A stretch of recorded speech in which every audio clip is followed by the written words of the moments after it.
Die teks wat ek vir jou lees is Psalm 34 vers 2 tot 4.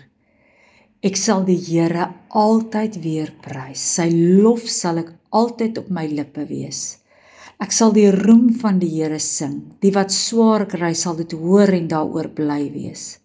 Sing saam met my oor die grootheid van die Here en laat ons saam sy naam prys. Is ons dankbaar genoeg?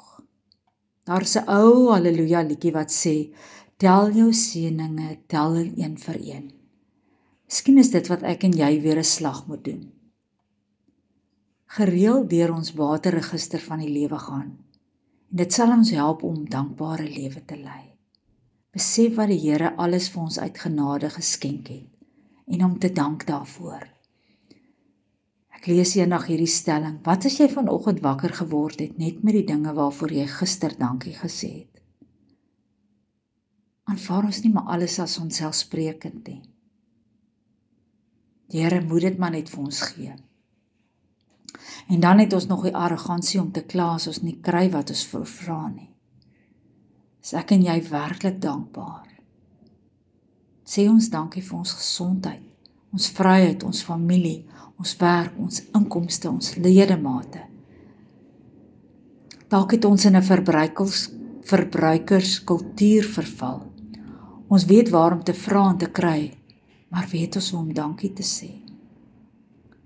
Dankbaarheid is een van die lewe se loutere vreugdes, iets om elke dag te beoefen.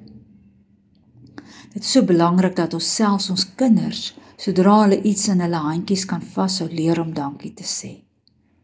Waardering vir al ons seëninge help ons met die ontwikkeling van 'n gesonder verhouding, waarmee ons die lewens van ander positief kan aanraak. Wanneer dankbaarheid afwesig is, gebeur die teenoorgestelde. Ons aanvaarding as vanselfsprekend, wat later in 'n houding van aanspraak en reg ontwikkel. Om dankie te sê is 'n eenvoudige manier om die goedheid en voorsiening vir alles wat ons het van ons hemelse Vader af ontvang te kan vier. Of hy nou met sy disippels geëet het, of die skawere gevoed het. Jesus het groot waarde aan dankbaarheid geheg. Kom ons doen dieselfde. Kom ons bid saam. Ons Vader, dit is goed dat ons U, die Jesus Christus, kan dank vir al U goedheid en genade. Skenk aan ons genoeg geloof om U in alle omstandighede te dank en dit in dankbaarheid te kan vier. Amen.